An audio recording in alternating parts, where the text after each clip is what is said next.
What's up? Baby, come on, baby, come on, baby, come on. How many of you knew Will Smith was working on a comedy? But it wasn't a comedy like you thought. It's more of a tragic comedy.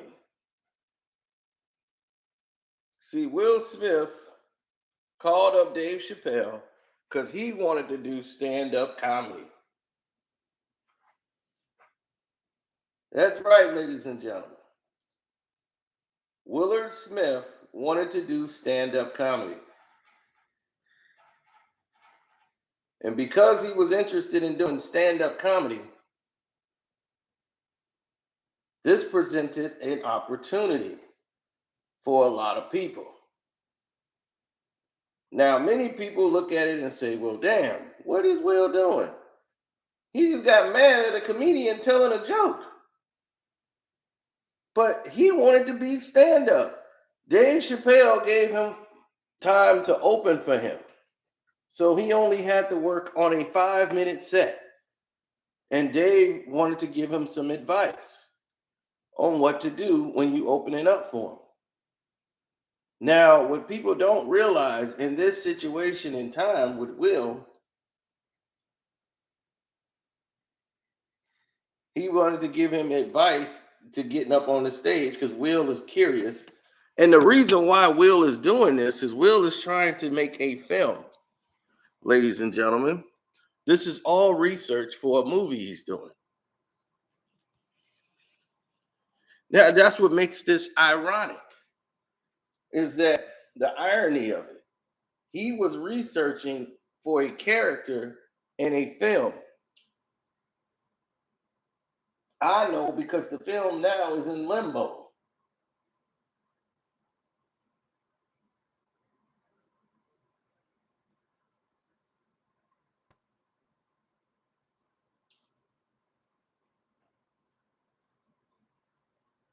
The film was called Laugh Now, Cry Later.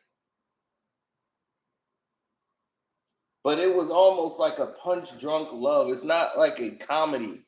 It's a movie about, it's almost, if you remember the movie Punchline with Sally Fields and Tom Hanks, it was something like that. And this was going to be Will Smith's version of Punchline.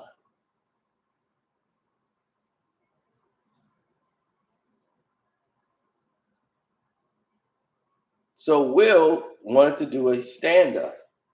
He had never done stand-up before, but wanted to get on the stage to do it.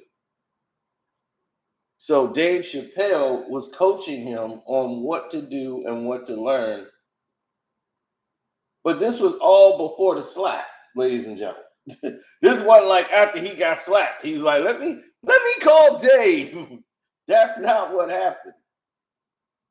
He didn't say after he didn't win and put the smack down to say, let me call Dave Chappelle.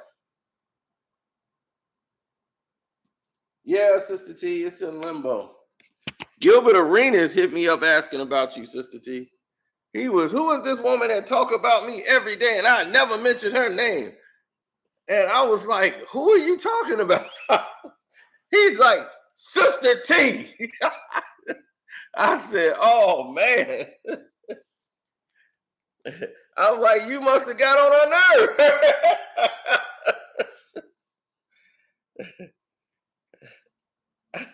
I'm like, that's the only thing I could believe is that you got on her nerves.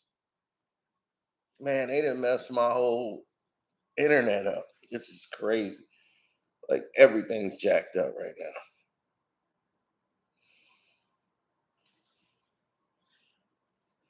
Like my whole everything is destroyed. My page is so jacked up right now. Ever since YouTube did that shutdown that day, my whole page is destroyed.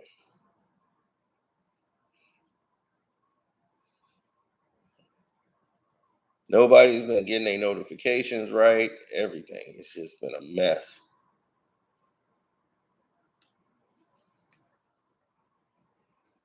So anyway, Laugh Now, Cry Later is about a comedian who's basically struggling at his family life.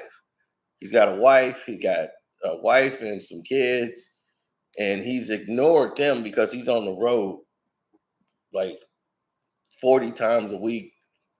The wife is stressing him to quit and get a job. So he's a comedian that hasn't taken off, and he's like subpar. And he makes an agreement with his wife that if he don't make it in the next 6 months or so, then he would give it up and have to go get a job. So he had to make this arrangement with his wife,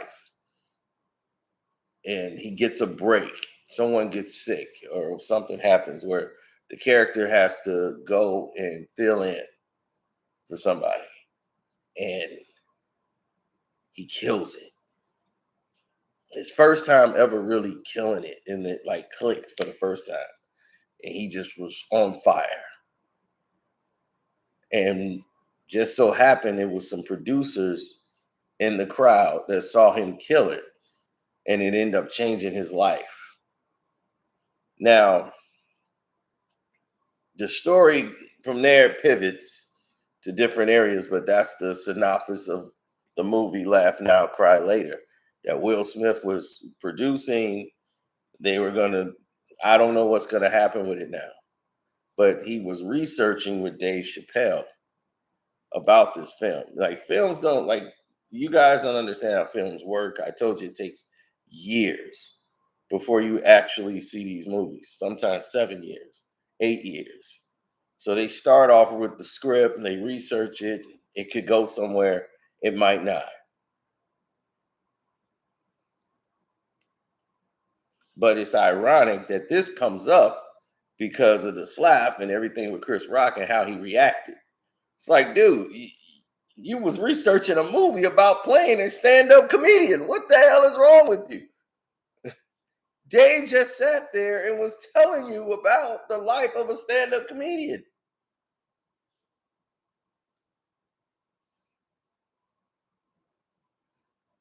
How could you be this thin-skinned?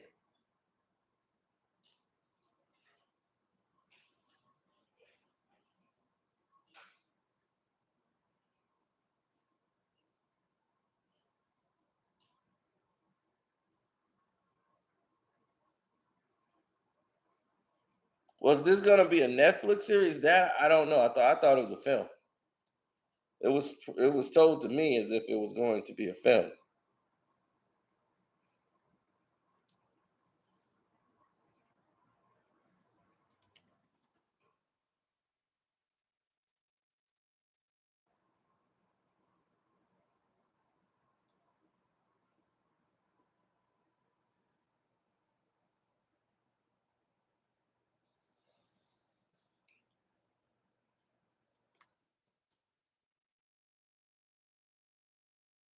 I don't know who's in jail and who's not. That's like Tasha K is like not on my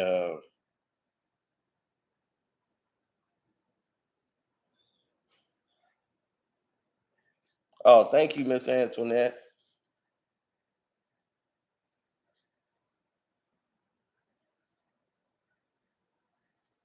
Yeah, it's been a mess. I don't know what's going on right now.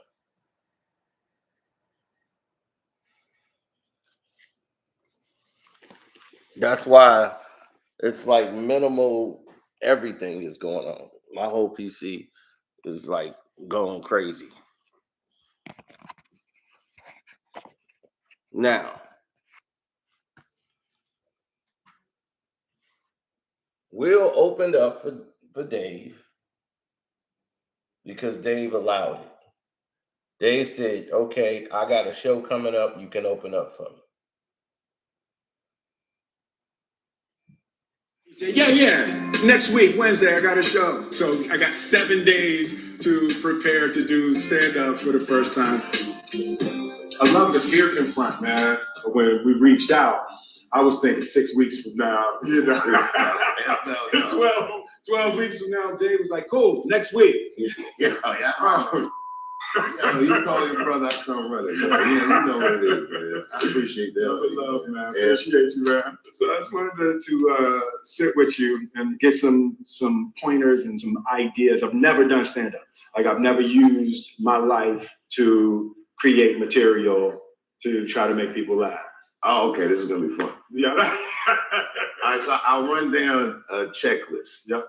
All right, and I don't know who's directing, but you might want to put these things on the lower third. Ooh, on the lower third. Yeah. Put it right around. Yeah, should be Oh man. Somewhere, okay. See, that's why you come to a master right there. Yeah. You know, I know the lingo. The first thing I'll tell you is confidence is key. The reason you should be confident is primarily because you're Will Smith. Like it's not gonna go bad. No. Because I've been watching you for years. You're actually a funny dude. I've spoken to you before. You're a great conversationalist. But what else do you really need? All you need to do is pick the right to talk about. Yeah. So then number two, pick the right to talk about. And the best advice I got ever doing comedy was from a comedian that was not particularly good, but the advice was very important to me. He said, you are one of these comedians that think you have to be funny all the time. And you don't.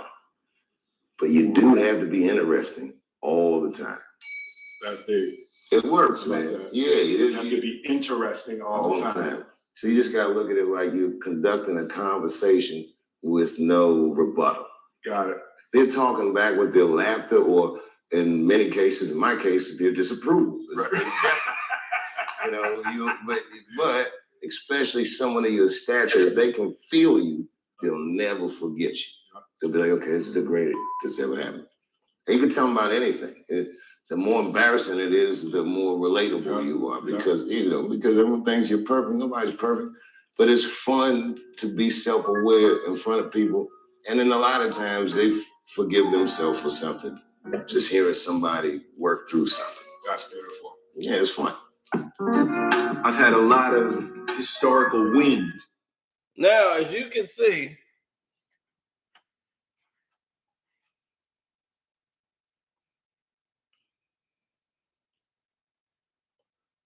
Will was getting ready to do stand-up and open up for Dave Chappelle. Why? Because, hell, that's what happens. But the GOAT then spoke.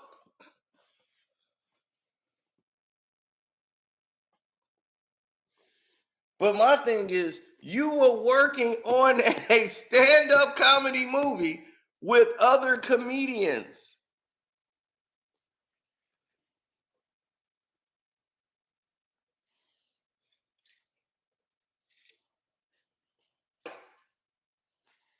So you were researching with these comedians.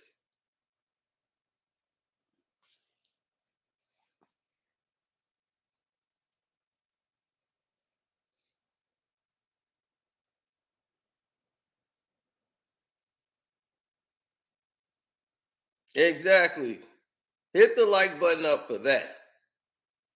He did a master class in less than 3 minutes.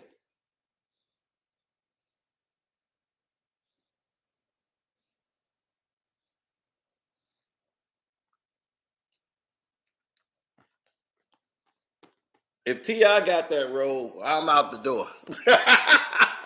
That movie gonna make $3.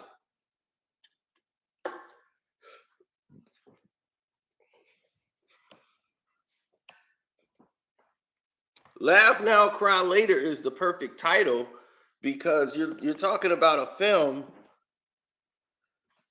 I mean, I think that's a perfect name for it. So that was actually a great idea. Not since Punchline really hasn't been done. I've seen the Wayans brothers, they had written a movie called Comedian. It came out, but I think it was completely different. And they had what's his name? Guy Torrey, the brother of Joe Torre, played the lead character.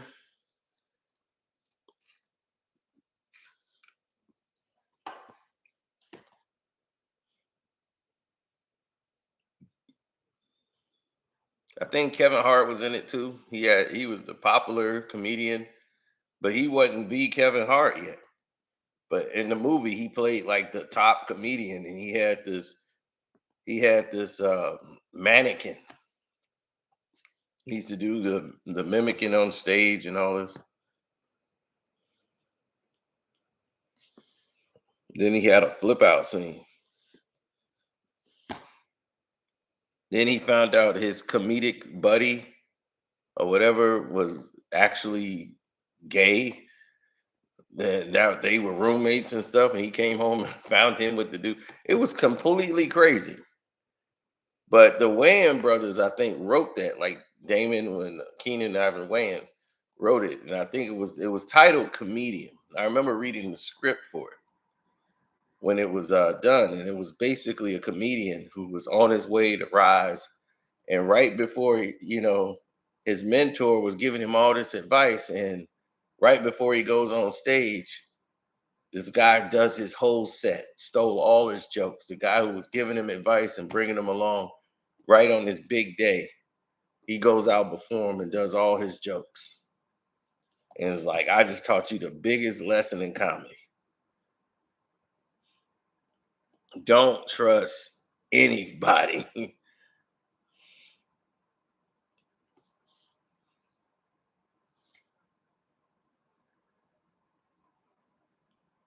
You said, is it called The Last Stand? It might be The Last Stand. They might have changed it to The Last Stand. But I know it was called Comedian when it was first written.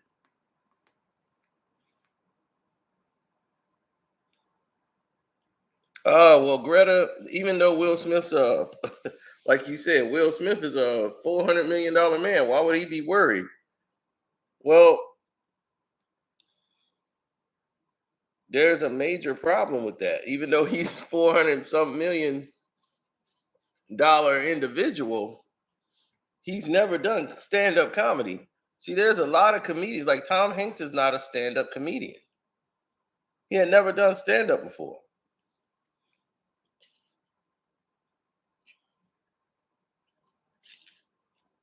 A lot of people you think would be that's good at comedies, like Seth Rogen, Jonah Hill, these are not stand-up comedians. Like they never had to do stand-up. They just have good comedic timing when they're making films. Like Will Smith done comedy movies. He's a rapper, but he's never done stand-up comedy. It's two different worlds.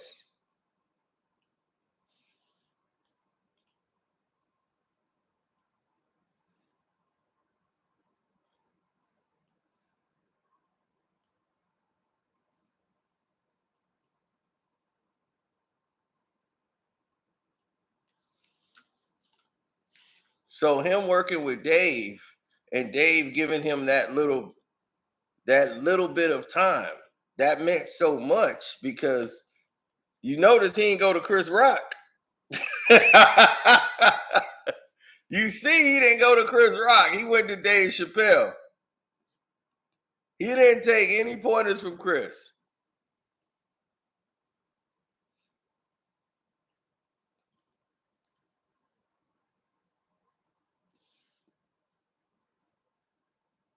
This was all before the slap.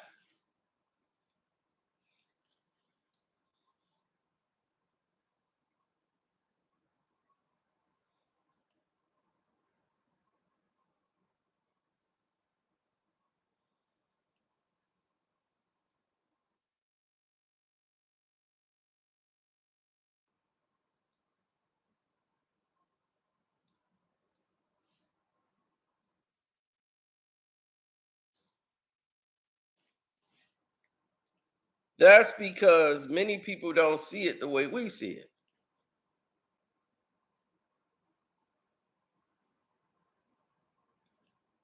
Will Smith was going to produce The Last Dragon. That is a 100% fact. Show Enough was going to be played by Samuel L. Jackson. This was years ago. There have been so many remakes of this.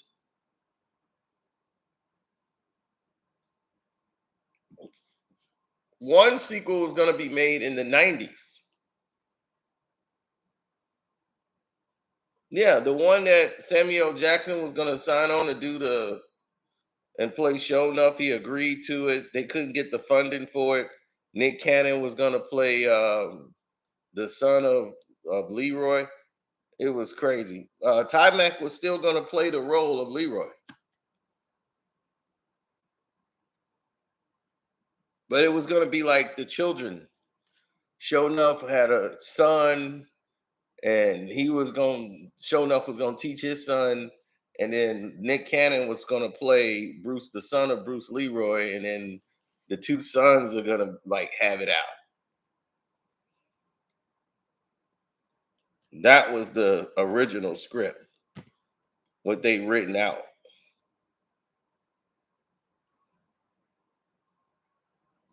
Now, the first script for The Last Dragon Part 2, Tupac Shakur was in it.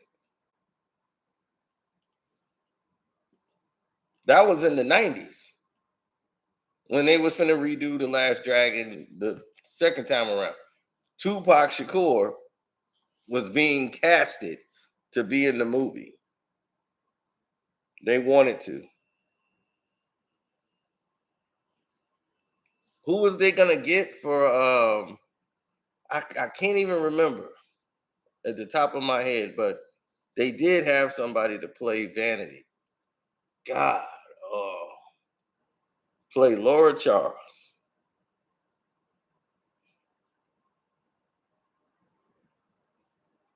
Yeah, I didn't know who Tupac was going to play. Like, I don't know if he was going to play Bruce Leroy or what. I just couldn't see Bruce Leroy being played by Tupac at all if they did it in the 90s. So I don't know what role he would have played in the 90s version when they was talking about doing it and casting Tupac for it, because I never got a chance to read what that script was.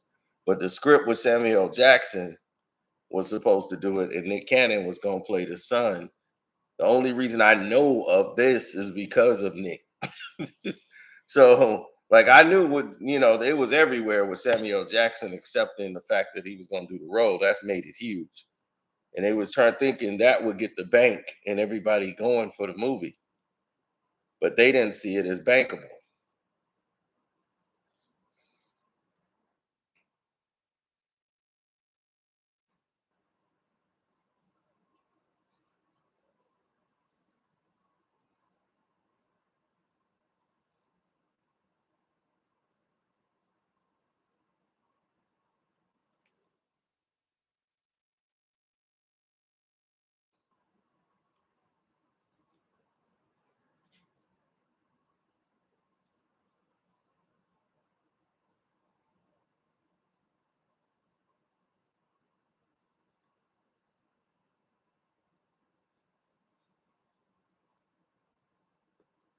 Did I text you?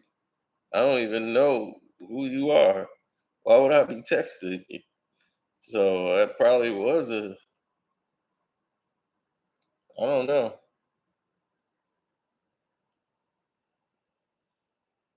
I don't like, do I have your number? Like, I don't know. Kel is not my cousin. Kel used to live around the corner from me.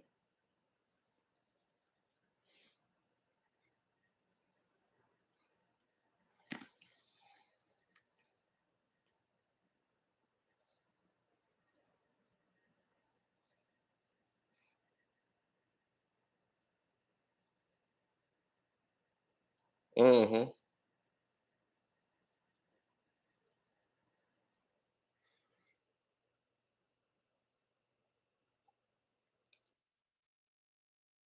No, like I said, if I didn't have anything new to add, I just don't want to keep talking about the same thing every day. If there was nothing new to add to this, like if I didn't have this right here to show you, I wouldn't be talking about it really. Like this, but it's don't you think it's ironic? He has a comedy, like he's working on a comedy movie, doing stand-up. It's crazy.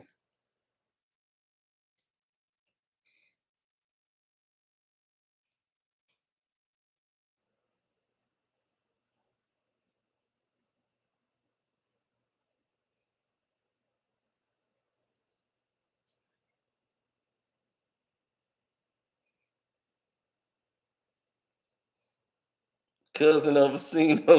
Oh no, not that guy.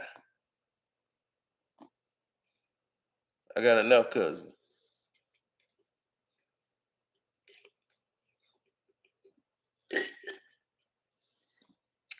I did hear something about Tandy Newton being fired because of that reason. I could see that happening with Tandy Newton. She's been a difficult person at times.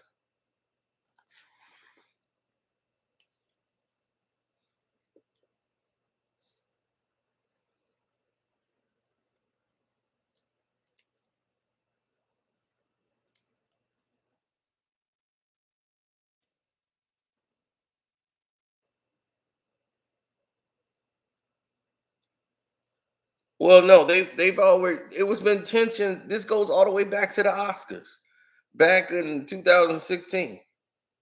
It goes all the way back then. Will has been feeling a certain way with Chris, and they really ain't been dealing with each other since then.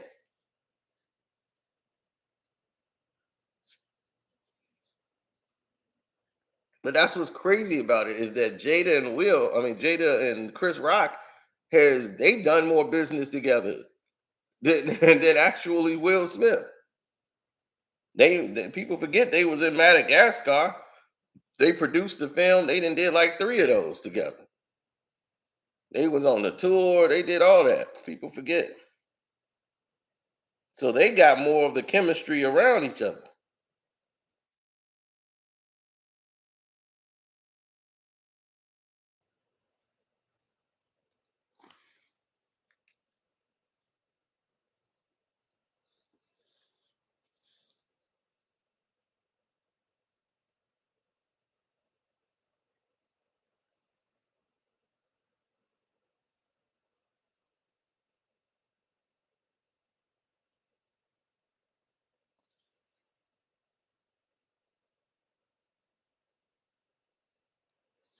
No, I haven't seen the script for part 4 of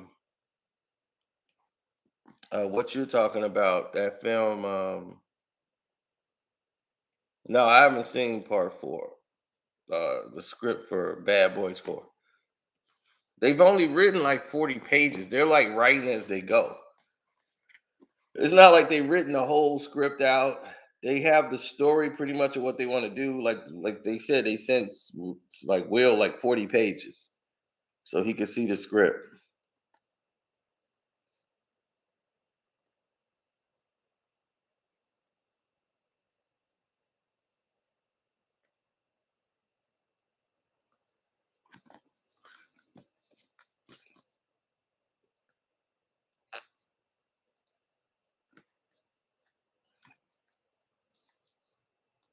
I mean,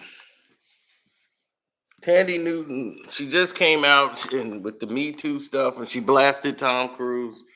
So I'm quite sure it's people on the set saying that she going home for personal reasons. That was the studio telling a lie. So the studio trying not to get sued at the end of the day. People got to understand that. Studio trying not to get sued.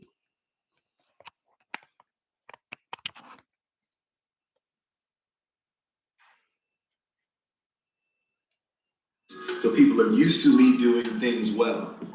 So when I do something that's not well, it's like it breaks an image. I want to be able to be free to fail. I think I've earned the right for gigantic public failure. The beauty is in the attempt. The fact that you're trying to do it, you're enamored with. The other thing is that you set up what you're doing. Like, this is part of my bucket list. Yeah. Things I've always wanted to do, things I've been afraid of. So I'm jumping out of a helicopter. I'm doing stand up. The Kathy Griffin. Yeah.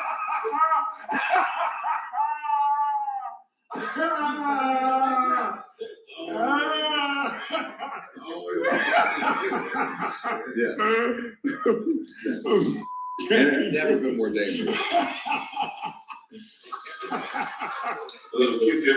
Yeah. What's up, boy?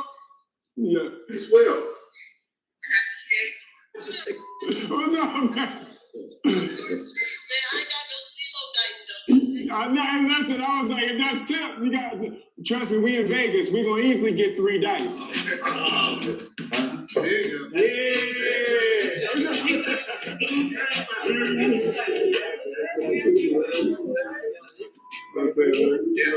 Single cake. Yeah. Them dice. Don't let the smooth Dice. cake fool you. Listen, they just do. Take all your money. They just said the dice do. They do what I want them to do. They do what I want them to do. So look, Will was in his zone. As he was working on his first stand-up, I'm quite sure they helped him out with the jokes. Neil, Dave.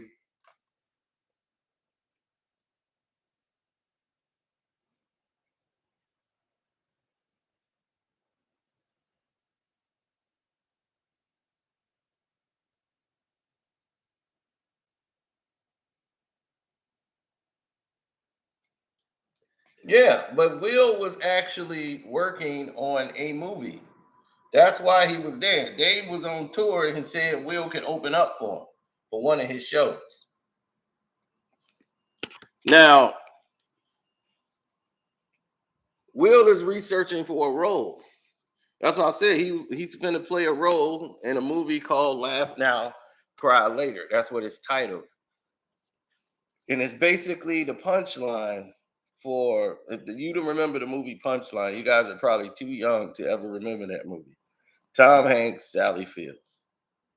And Sally Field was killing it. And Tom Hanks was the comedian who basically was slaying it every night, but people thought he was just too much to go to the next level. And here comes this housewife who family never knew she did comedy really. She would just go out and just do stand up. And she was bad at first. And Damon Wayans, I mean, not Damon Wayans, he was in the movie too, but Tom Hanks kind of takes her under his wing. And then he started struggling and bombing on stage when it was his moment to shine. He just bombed. And she killed. And they came for her.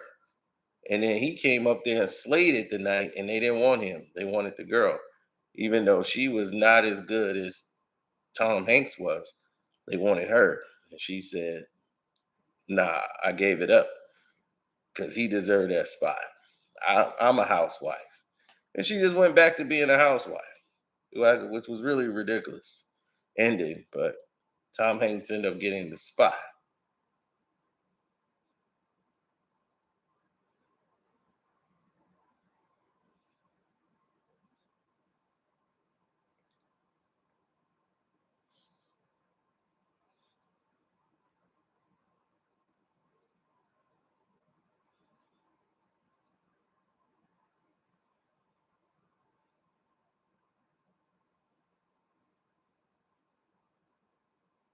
Well, yeah, that one slap changed everything for him. No, I mean, the movie he's doing is a little bit different.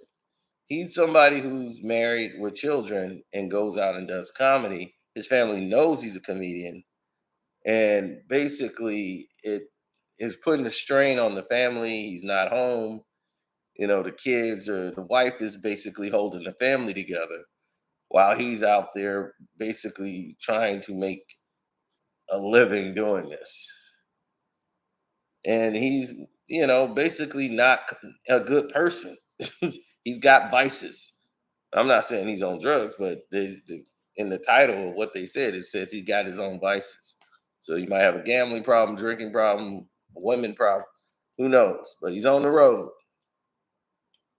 and he's rarely home, trying to make this dream a reality. Then his wife and him comes up with an agreement. He's going to give it 6 more months. And then if it don't work, he'll go get a job and, just 9 to 5 and help her out with the kids and all this stuff. So that was the deal. Somebody, he gets a break after somebody gets sick or whatever. and he goes and fills in at the last minute and kills it. And it was some people there, like in the crowd that night, and they saw him and they invited him on this tour and this show or whatever, and he's killing it, and life starts to turn around for the character. But then other things happen, and I don't know what. That's as far as we got so far. And it's called Laugh Now, Cry Later. So it's about the highs and lows, of course. So I don't know if it ends on a low or ends on a high. We'll see. Is it laugh now, cry later, laugh again? We don't know. But it sounded like it would have been a very good movie.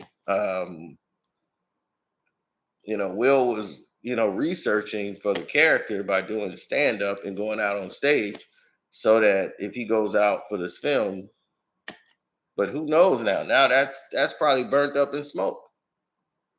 All of that's probably up in smoke right now.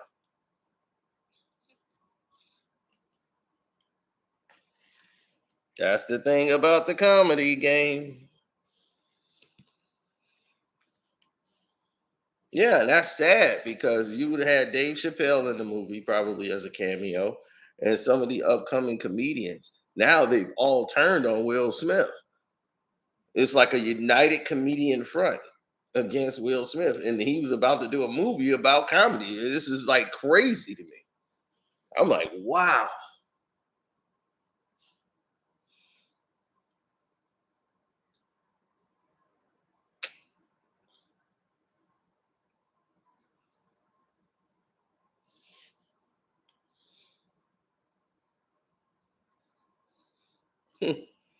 You think Will Smith was called a simp because he grew up with no father in the house?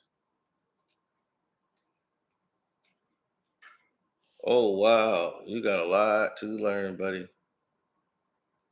You got a lot to learn.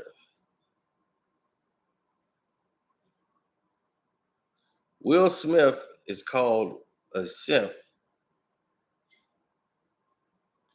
because of this moment right here. I told my mother this the other day. She thought it was hilarious. I said, when I was 15 years old, my first girlfriend cheated on me. Oh.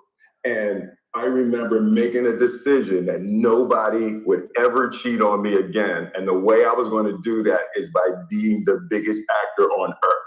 Ah. Right? So there's been this weird psychology that I've always felt like if my movies are number one, my life is going to work out great.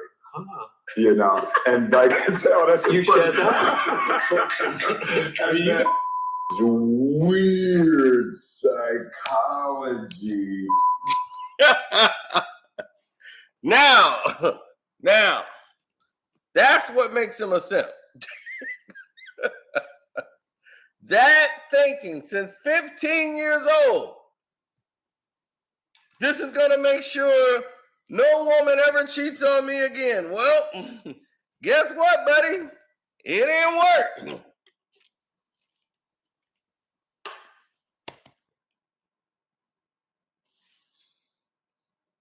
Now, how many of y'all actually saw that interview before? Many of you have never seen that because they were like, don't show that ever again in life.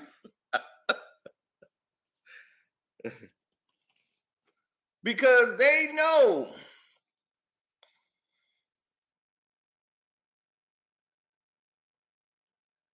it aired like once.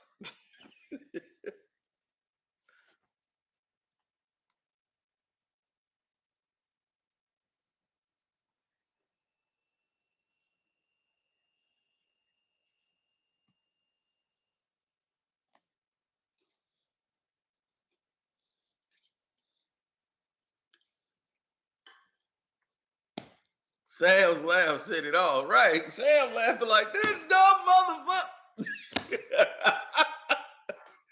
15. Man.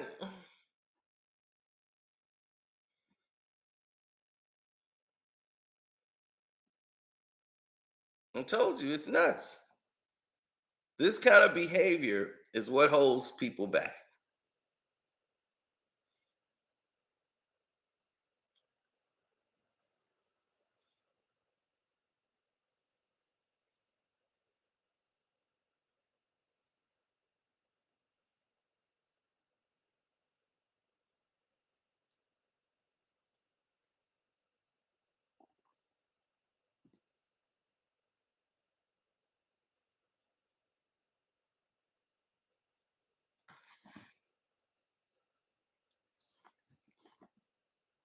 Oh yeah, we talked about some stuff on the Patreon, but we finna really get cooking with Crisco today. I got time today.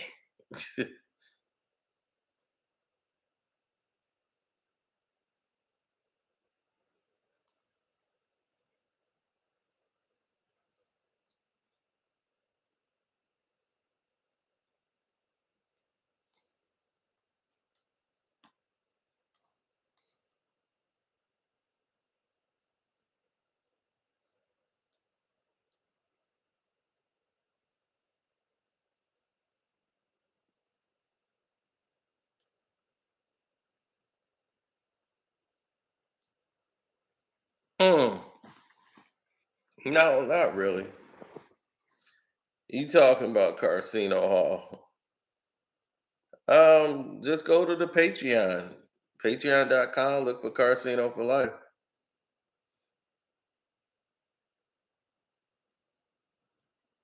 Yeah, this week has been the most exhausted for life. I'm like every day about to pass out.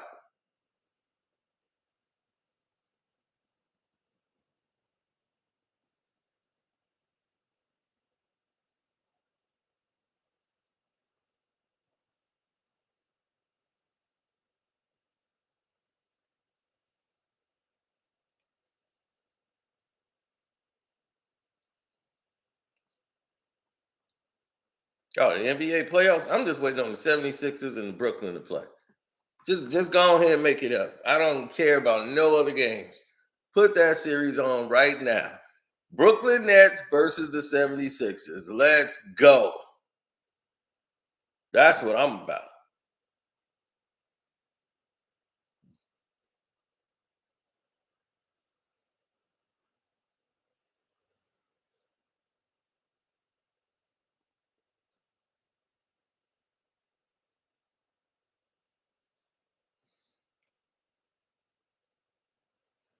You look like old boy. Walk around like, yeah, they know you. No one knows. Oh yeah, this is a preview of what's on the Patreon. The Gilbert Arenas, the last time, like no one ever seen this video unless she was on the Patreon. Never If been you're a bust or released. not, you're famous. People actually know you. If they don't know you, they're like, you look like old boy. Walk around like, yeah, they know you. No one knows Carcino and none of these. What they do is they friend you. You go in your public and you do your video. And you be like, shout out Carcino, hooking me up with the what's the name. Shout out Carcino. He's leveling up because of you. He can shout your name out all the time. No one gives a fuck because the only people that follow him is regular ass friends. Regular ass people. The same reason that I let him live. I don't know you, homeboy, so it ain't even no point of paying attention to you. So you can at least understand my mindset. There's Kwame Brown, and then there's his friend Carcino. Carcino is worse than Kwame Brown when it comes to me.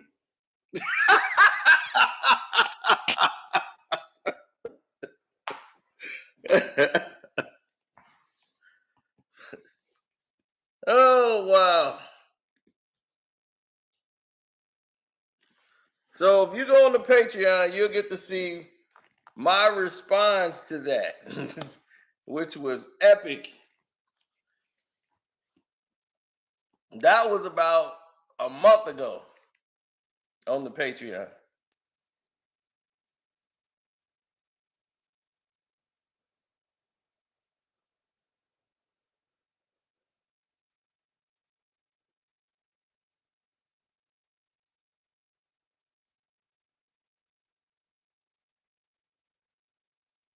Yeah, but that's what I'm saying. That was a month ago.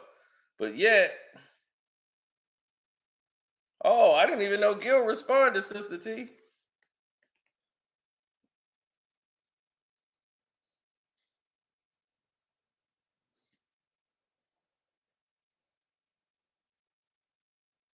He just responded today, about an hour ago.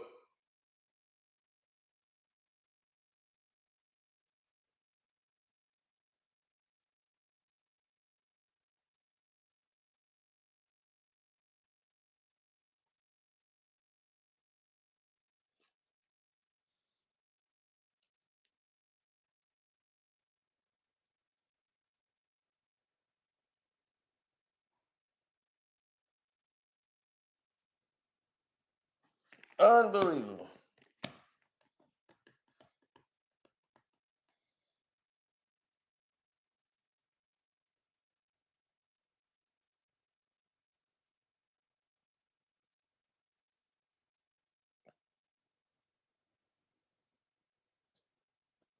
Sister T, ain't that something? You got Gilbert Arenas talking about you. He's like, Gilbert know my problem with him. See, you know, I know. Gilbert will say that, and the next thing you know, he got his whole reason. Now, this man, I'm like, once you said you let me live, that's when it started up. I'm like, let me live. Uh-oh. I rose up like Dracula out the coffin. Let me live. Uh-oh. Now it's time to go to work.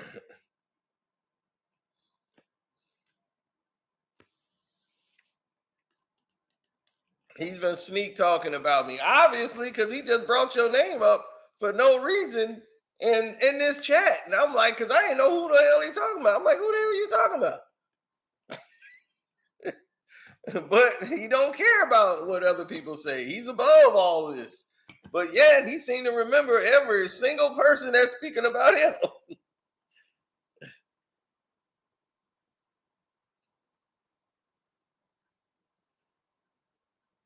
Yeah, I heard that. I mean, he need to smoke after what he just did to the damn team. Then shot them out the game. He need to go smoke.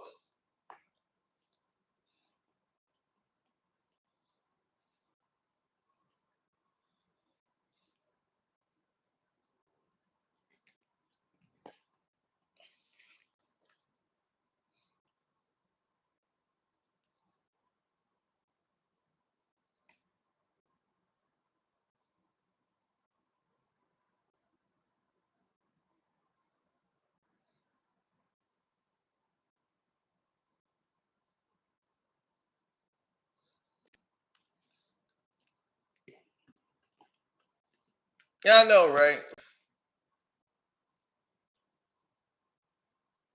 That's why he's like, I mentioned your name, Carcino, you get a boost. I'm not gonna mention your name. He just didn't mention my name all through the interview. I'm like, you just help me out then, dummy. If I mention his name, he gets a boost.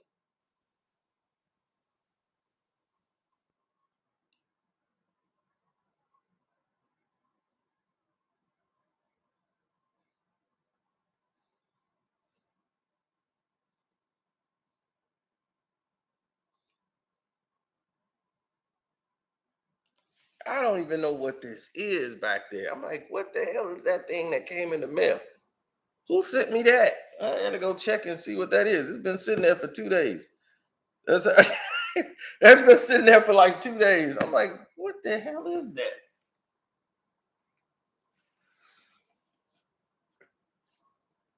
I don't remember ordering it.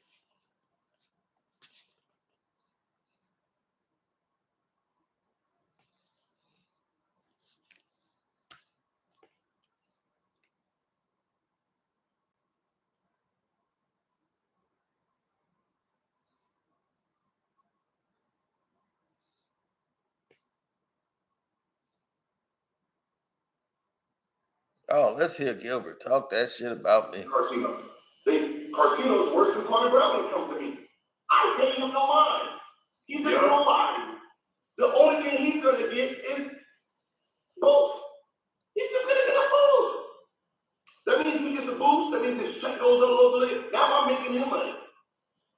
Somebody said, why don't you say anything about cupcakes? As I said, the only thing that happens for Carcino is nobody knows him. I make him relevant. His checks go up. And that doesn't sound like a win-win for me. So why am I going at him? I can go at Kwame Brown because his original fan base, the original structure of what he got is from arguing with us. At least have people who are considered plus Anthony Bennett, Mark,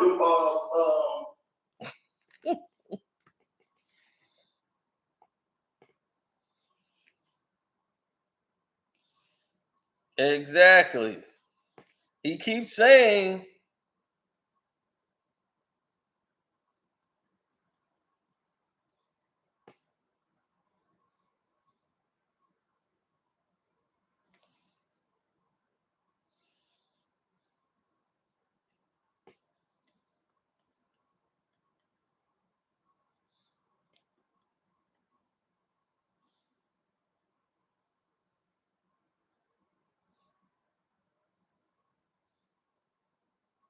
I know. I mean, he just texted me about hit me back in the DM talking about Sister T.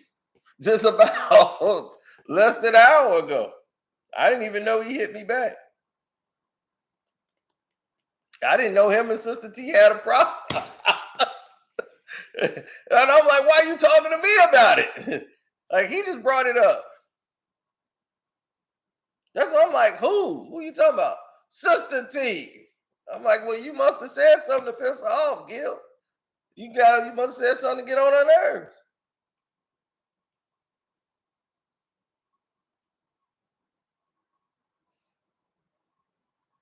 Yeah, Gilly done made himself look really ridiculous. He been doing stuff lately that's just like more clownish than anything. He out there trying to go against Deion Sanders' son. I mean, it was funny to see, but I don't know, Gilly just be thinking he could do anything. Now he's a wide receiver. He just like touched him 2 times. Gilly just fall over.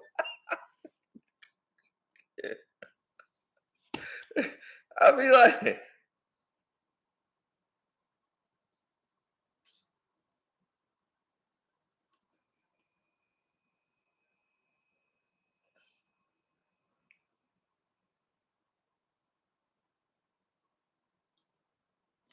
man, it's hilarious. It is super hilarious. Gilly, man, he just think he could do anything. It is hilarious. Gilly got to realize, man, he is old. I'm like, Gilly, you in your 40s, dog. Like, damn near 50. Stop.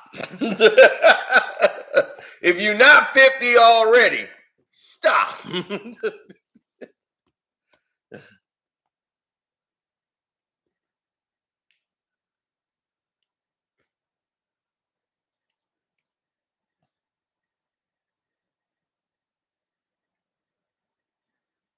Right. The only famous Gilbert I know just passed away.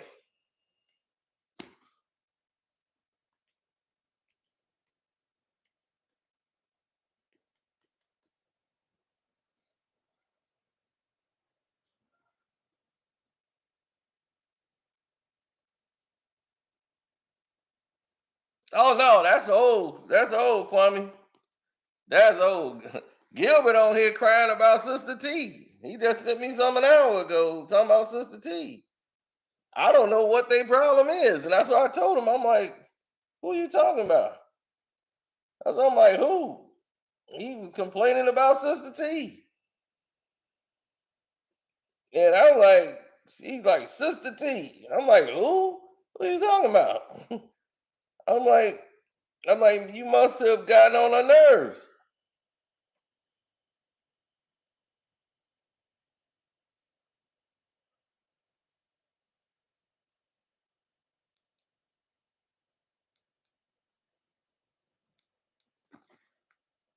Damn, I'm pressing the wrong button. Okay, there we go. Look at that boy clean. You talking about how I never mentioned her or whatever. I don't know. Now he's saying she will be ignored like the rest of them. And I'm like, if she gonna be ignored, then why'd you even bringing her up in the conversation with me? I have no idea of why you want to do that.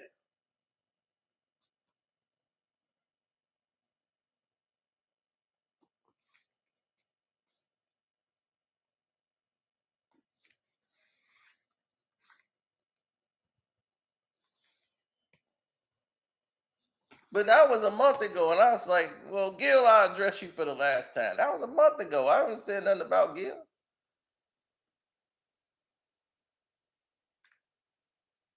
That's why I said I left them in the dust. We left them behind.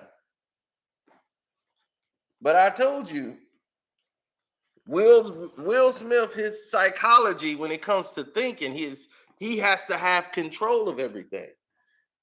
Now listen. I told my mother this the other day, and she thought it was hilarious. I said, when I was 15 years old, my first girlfriend cheated on me. Oh.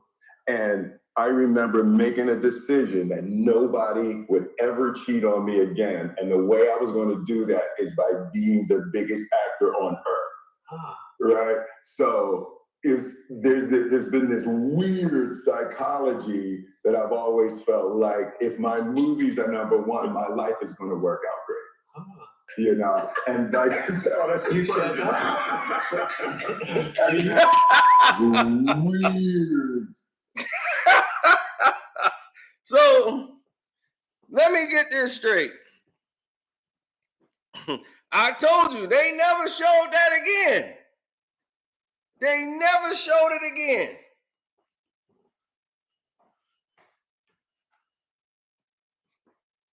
Never showed it again. His people said, you know what? Pull that. Pull that. We can't have that. Because it make them sound retarded.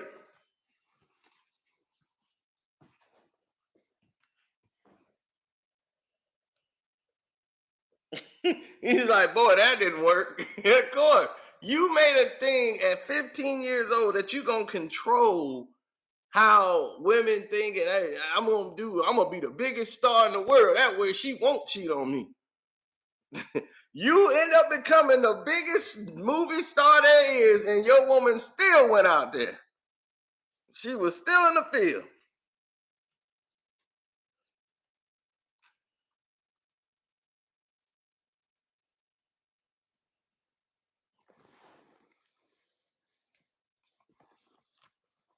A woman gonna do what's in her to do. You can't change that. Like I went off on my video with Cam Newton. They didn't even send that notification out to anybody. Cam Newton and the girl, because they've been screwing up my YouTube. But I said something very key on there. Thanks, Sonny. I appreciate that. I said something that was very key on there. And I said, most of these women out here that's acting the way they did, like that Kayla Nicole who spoke up when Cam said that, I was so mad because that's Travis. That looks bad on Travis Kelce. That's a man that wasn't even addressing you. He was saying what he looked for in the standards of a woman that want to cook, a woman who knows how to be quiet when it's time to be quiet. Y'all took that as, oh, he wants somebody to be, that's sexist. That ain't sexist.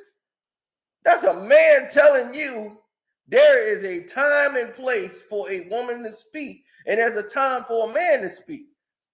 Like a man don't need you to speak for him at those times. He's like, look, I know when to speak for me.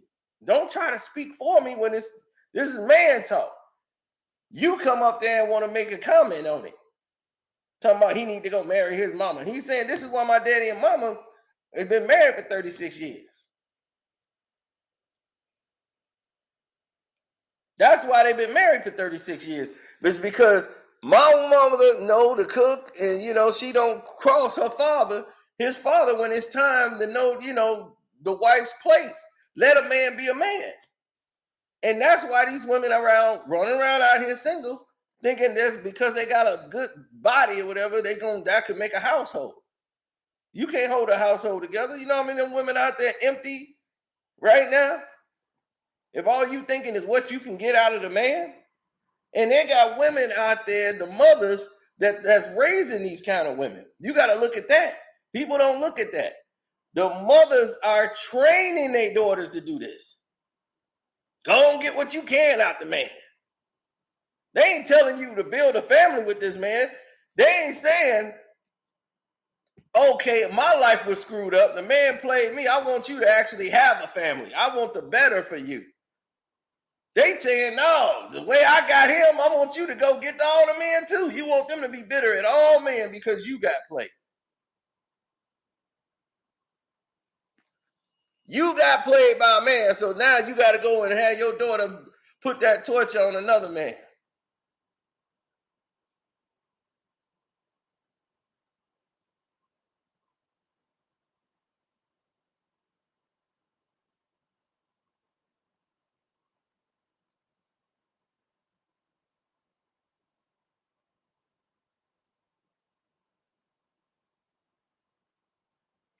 Some of these mothers are actually bad.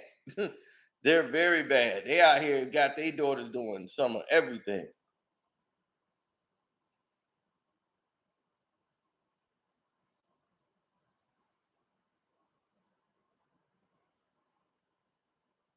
They never could.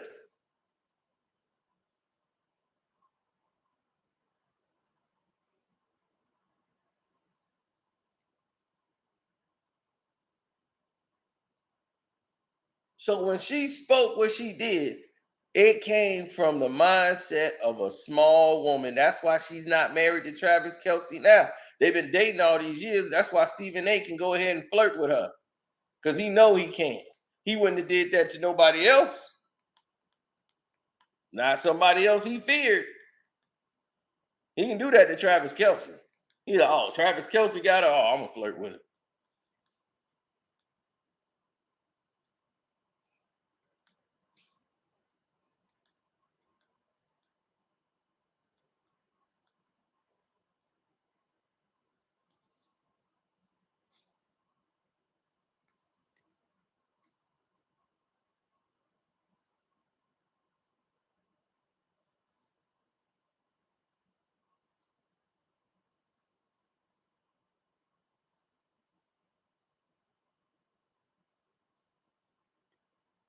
Yeah.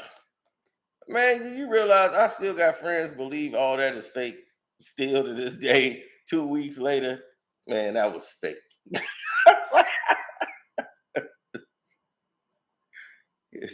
Yeah, that was fake. He didn't even get them all the way. I was like, you see how Chris Rock held his face out there like, come on with it, just like we practice. I'm like, man, I can't argue with you today, man. I can't argue with you today. I'm like, I can't believe you still, it's 2 weeks later, you still holding on, man. You got to let it go.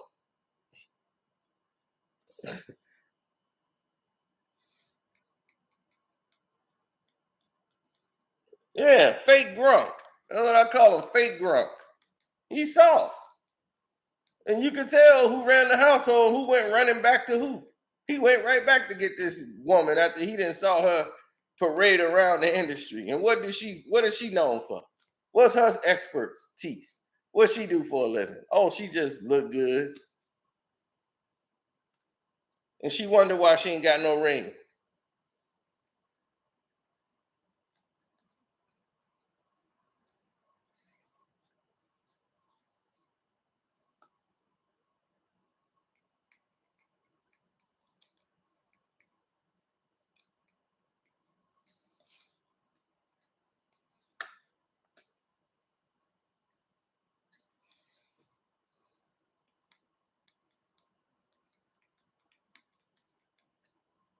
They all Brittany renters because you got a bunch of young boys looking at all these women with these bodies. They think they gotta have them because it make them look good when they go to games and stuff. But they ain't a woman that's gonna cook and clean the house, gonna do the laundry, that's gonna help you when you're sick.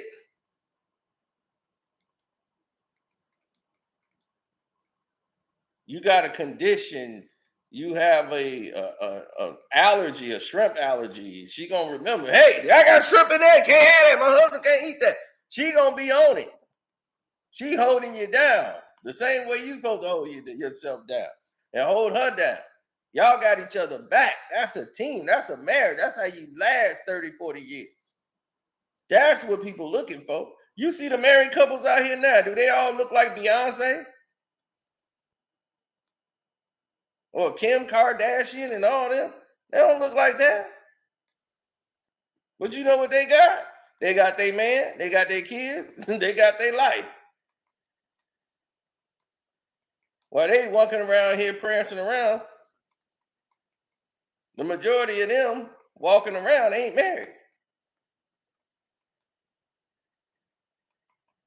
Jay-Z married Beyonce because he used her as a commodity for business.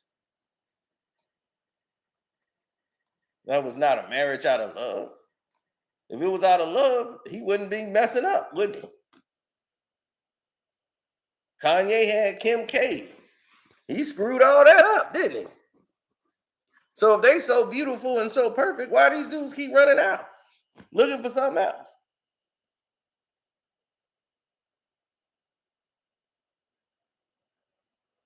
If that's who we supposed to be idolizing to be like,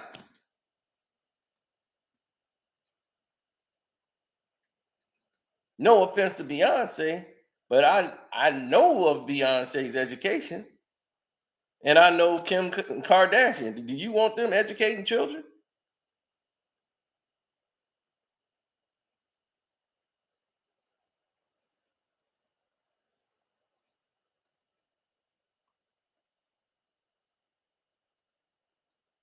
Nobody's perfect, but don't try to portray people as perfect. That's the problem. Y'all put these people on the pedestal. Y'all put Beyonce on the pedestal, and I'm still trying to figure out why. I'm like, why are y'all putting Beyonce on the pedestal? She's a decent singer and all that, but y'all act like she got the answers to everything.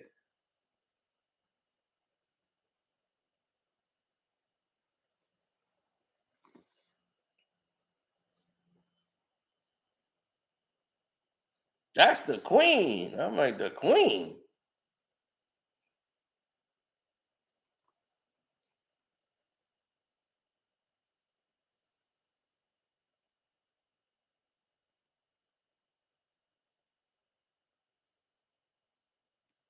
Men don't usually take women back who cheat. That is a lie.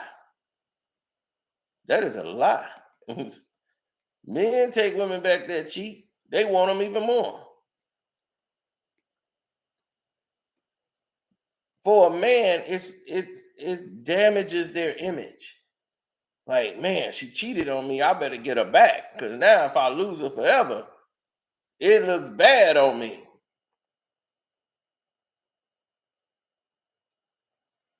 Oh, I took one back once. Never again, because the problems came right back around quicker. So it wasn't nothing, it wasn't like anything got fixed.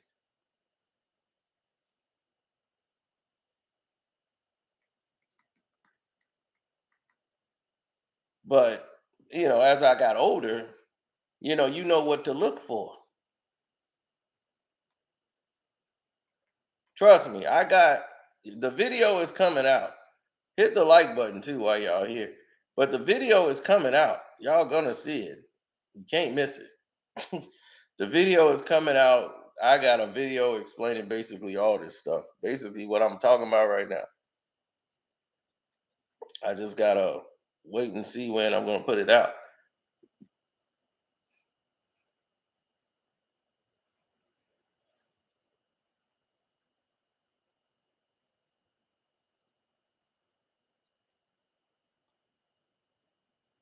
Now, I'm not saying that she's out there on the streets just getting ran through, but you got these guys that really love these women, and believe me, they'll take them back. They fight. Man, you kidding? You have these people out here fighting in the streets now over women. You see these people in the industry fighting over these women. It'd be a woman at the middle of all of it.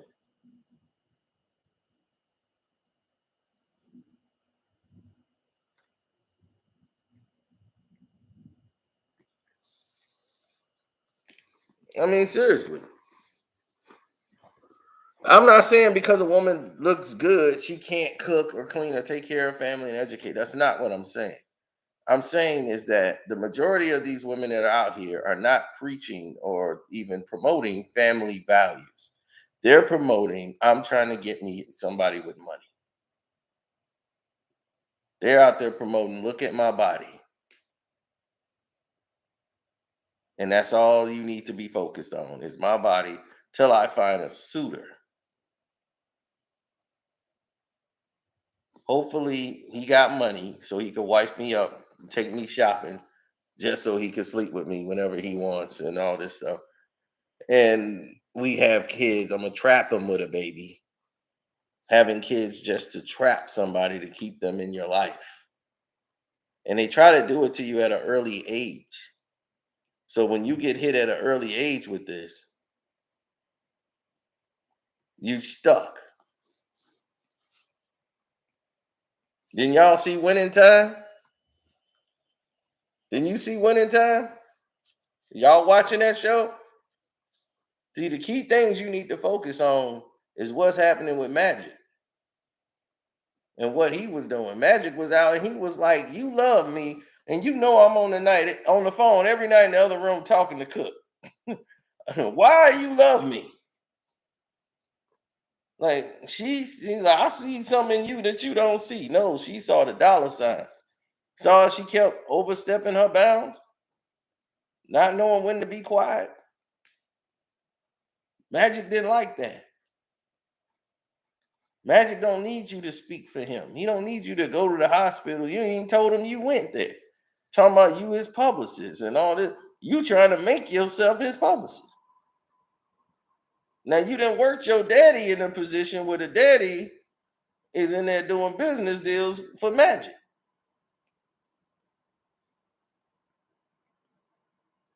Now he told the dad, he was like, "Look, you know, your daughter, this ain't gonna work. She got to go." Now, see, she didn't get pregnant. That was the only thing about her that messed her game up. Is she didn't get pregnant.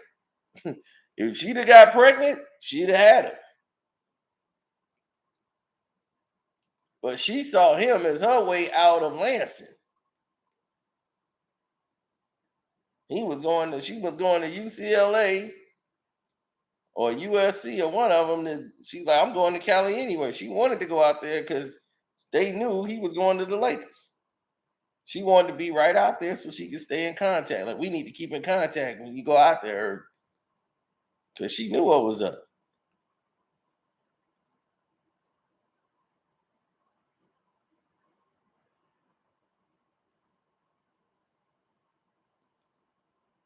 Because the way Adam McKay tells the story is it's over the top.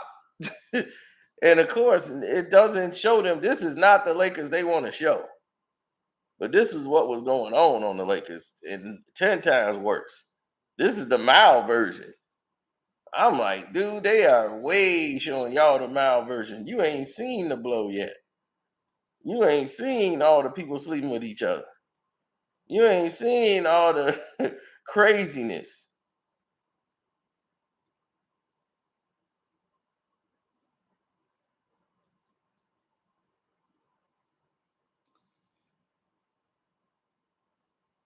They ain't really showing Hugh Hefner.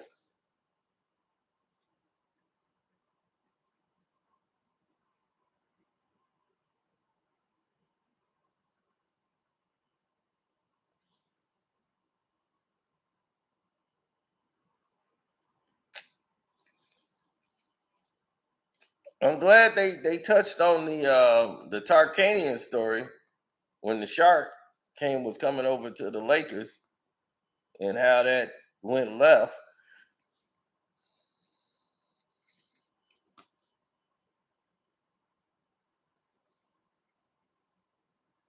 But Magic told her father, like, "Look, you could still work for me, but she got to go."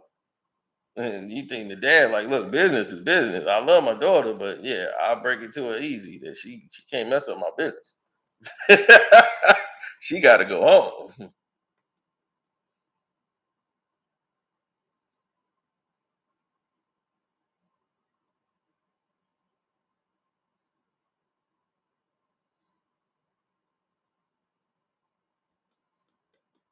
No, it was the other girl from town, not Cookie. He was talking to Cookie on the phone while she was staying there living with him.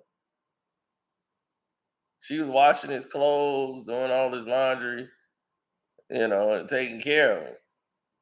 But see, that's why Magic kept her around so much because she was doing all that stuff. Doing like wifely duties and doing all these things. But she had other motives. And Magic, like, look, I ain't trying to be tied down right now. And she trying to like tie me down. I ain't trying to get tied down right now. This is rookie year.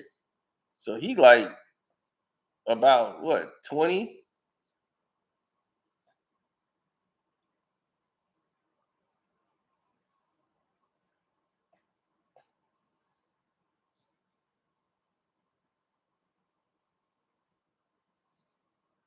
Right. They ain't even got AC Green yet or James Worthy.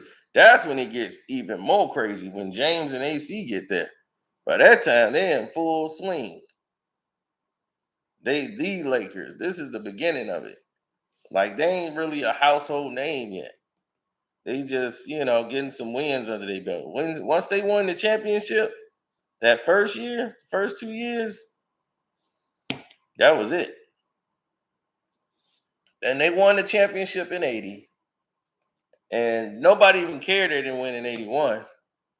But the fact that they won that championship that first year, that saved the Lakers.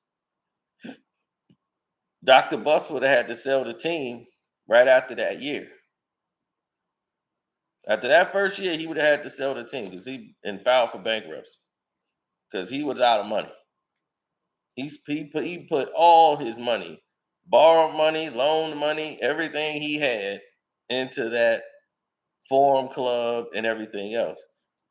Hugh Hefner donated some money, and he told him, and he came in as a partner on the Forum Club. They ain't showed him yet.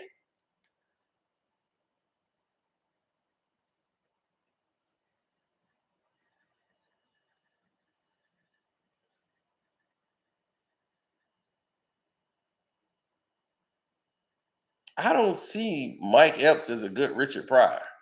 Everybody like, man, he's a good Richard Pryor. I didn't see him as a good Richard Pryor to me. I think Marlon Wayans would have played him a lot better.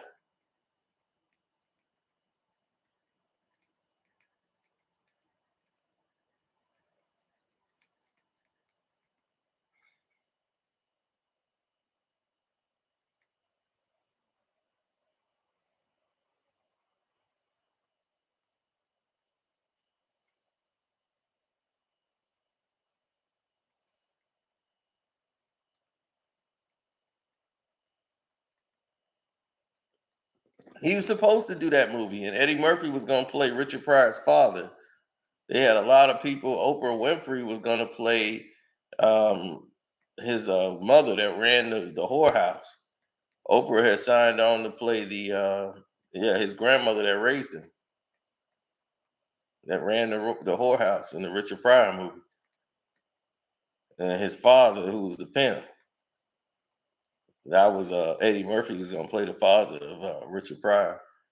And Mike Epps, he beat out Nick Cannon and Marlon Wayans. He was supposed to play that role, but Richard Pryor's wife and Mike Epps fell out with one another, and that's not gonna happen. So that was that.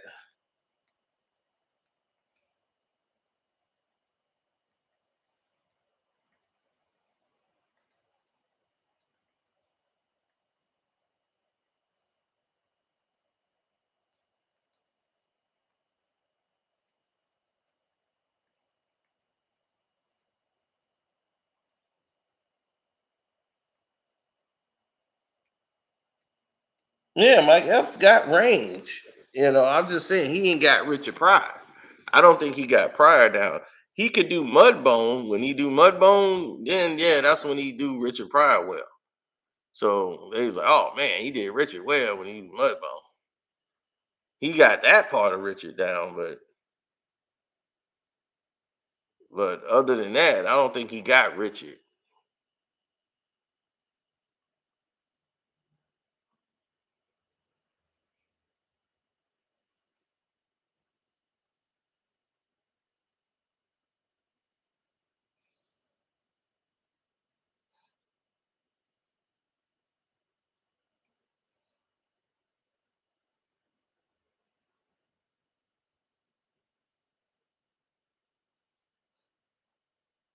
Yeah. I mean, that's real. JoJo Dancer, Your Life is Calling is Richard Pryor's basically his story to a T.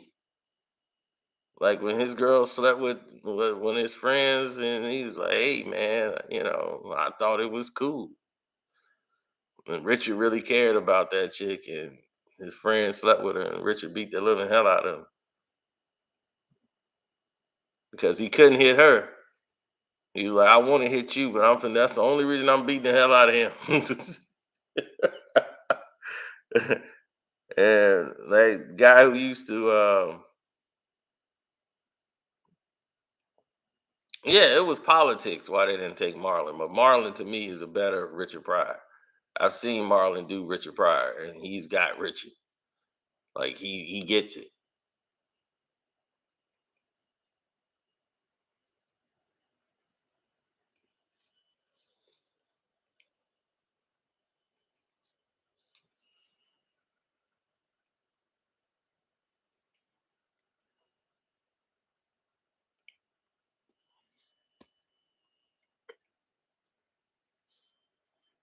It's just like Rick James. It's like if somebody do Rick James, like when I do Rick James, I do a Rick James that's everybody's familiar with. So when I'm doing Rick James, and I'm doing it Rick, I'm basically almost doing like the Chappelle Rick James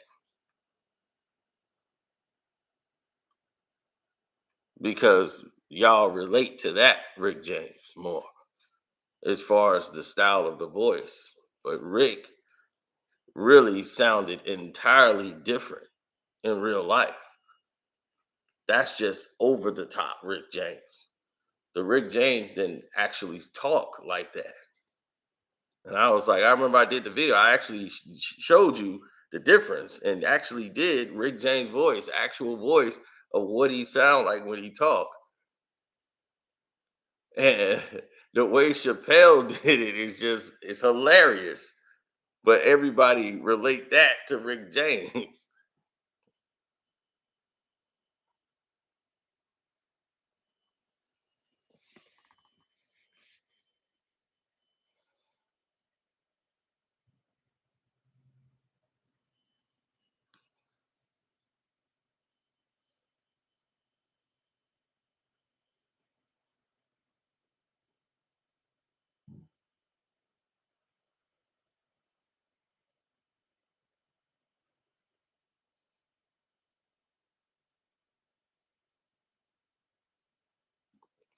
They saying I mean Marlon Wayans, he killed it in the what's that Aretha Franklin movie. Oh man, when he was Aretha Franklin's husband. He was classic. The first, like her first husband, man, he was incredible playing that role.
hmm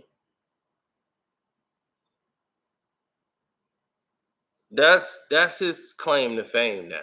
Ari Spears is really not that funny. He's more sketch comedy funny than he is actually stand up funny. He's good at attacking. That's like his strong suit, attacking people. That's it. Attack, attack, attack. He wants to get into an argument with somebody so he can. That's where his comedy gonna root up from, just going after people. To me, I think he's a better comedian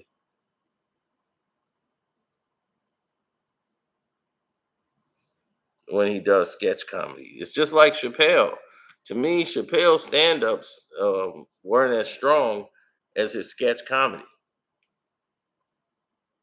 Like it's good at times. It has some moments where it's epic, but a lot of it falls flat. If you like really go and watch some of his shows, it's flat sometimes, and it don't really hit. So he has some nights where he's off. Like you remember his first Netflix comeback special? If you remember that, then you remember how flat it was. His first Netflix show, it was like his first special. It was like, eh. It was two parts. The first part was, eh, it's all right. It's good to see Dave back, but it was, eh.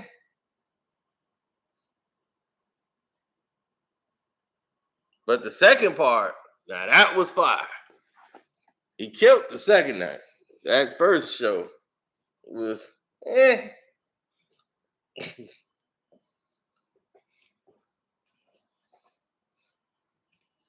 Oh no, Sticks and Stones was like the third one. Like that's the one that knocked it way out the park. That one knocked it right out the stratosphere. Sticks and Stones. And then the last one, oh my goodness, his last one, oh I love that. I love that one almost more than Sticks and Stones.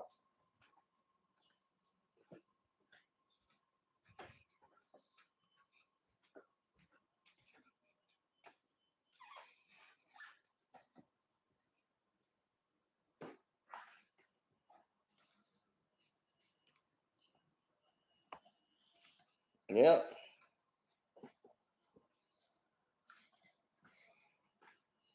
So anyway, let me get out of here and finish this work up because I remember now the time is changing and the East Coast is almost 7 o'clock. So let me get out of here. Oh yeah, I got on my Muscle Man shirt. Dun, dun, dun, dun, dun, dun, dun, dun. That's right, brother. Oh, he said, how do Rick James really talk in real life? In real life, Rick sounds like this. Or he sounded like this. Now, see, what I'm talking about is actually making a plan. So when you organize the music, you're actually trying to connect with the people. And when you get the people involved and everybody, you know what I'm saying? It could be real bitchy because you got everybody coming together to try to make some music to make it sound something like unique and have a different perspective to it and everything. And everybody be having a good time. Now listen to this. Now you see the man, they want to try to hold you back because they don't want you to say what's on your mind. You know what I'm saying? They want us to be all arguing and stuff. You know, we all talk about women smoking weed, having a good time. They don't want that up here. See, they want everybody to be controlled. They don't want to hear anybody getting out there speaking that real. When you hear Rick James, you know, I'm speaking that real shit. You know, they don't want that. So that's how Rick sound in real life. That's how he sounds in real life. That's real life, like Rick James' voice. That's what he sounded like. That's how he talked. That's how he spoke. Now, Rick over the top, like when they did him on Chappelle's show. Now that Rick James voice is gonna be synonymous. So if I did Rick James the way he really talks and did that, and that, you probably the stories wouldn't hit as much if I didn't do it in the voice that you know it as.